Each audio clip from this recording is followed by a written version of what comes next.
This video is on plants.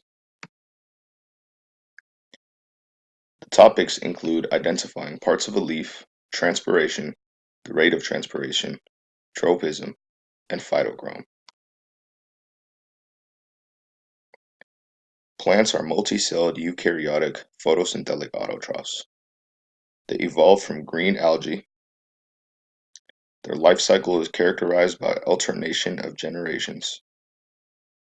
Cell walls are made mostly of cellulose. They store surplus carbohydrates as starch. Most plants moved to land 500 million years ago. The plant body lives simultaneously in air and soil, which presents many challenges. Plants also provide home and protection for animals and stabilize soil. Next, we have to identify the parts of a leaf. The cuticle is for protection. The upper epidermis is also for protection. The palisade layer is where photosynthesis occurs. The bundle sheath encloses vascular cylinder. The vascular bundle contains xylem and phloem and transports them. The sponge mesophyll is also where photosynthesis occurs.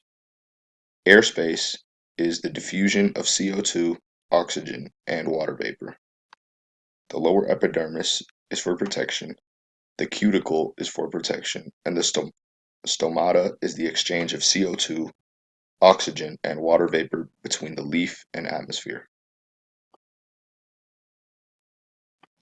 Next, we have transpiration, which is the loss of water through stomates in the leaf. It requires no expenditure of energy. The theory of transpirational pull cohesion tension states that as each molecule of water evaporates from a leaf by transpiration, another molecule of water is drawn in at the root by negative pressure to replace it. Next, we have to know about what affects the rate of transpiration.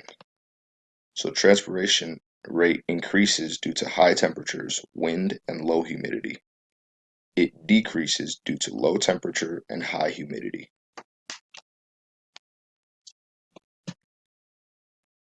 Next, we have tropism, which is coordinated by hormones.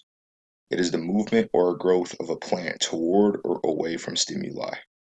For example, phototropism is growth toward light. Gravitropism is growth toward gravity, and thigmotropism is growth toward touch. And that is toward or away from any of these stimuli. Positive tropism is toward stimuli, and negative tropism is away from stimuli. Roots display gravitropism, while shoots display negative gravitropism. Lastly, we have phytochrome, which is plant behavior. Its responses to light throughout plants' life, from germination of seeds to flowering. It depends on photoreceptor molecules sensitive to red and far red light. Has two isomeric forms. One absorbs red light, PR, and one absorbs far red light, PFR. Each converts to the other.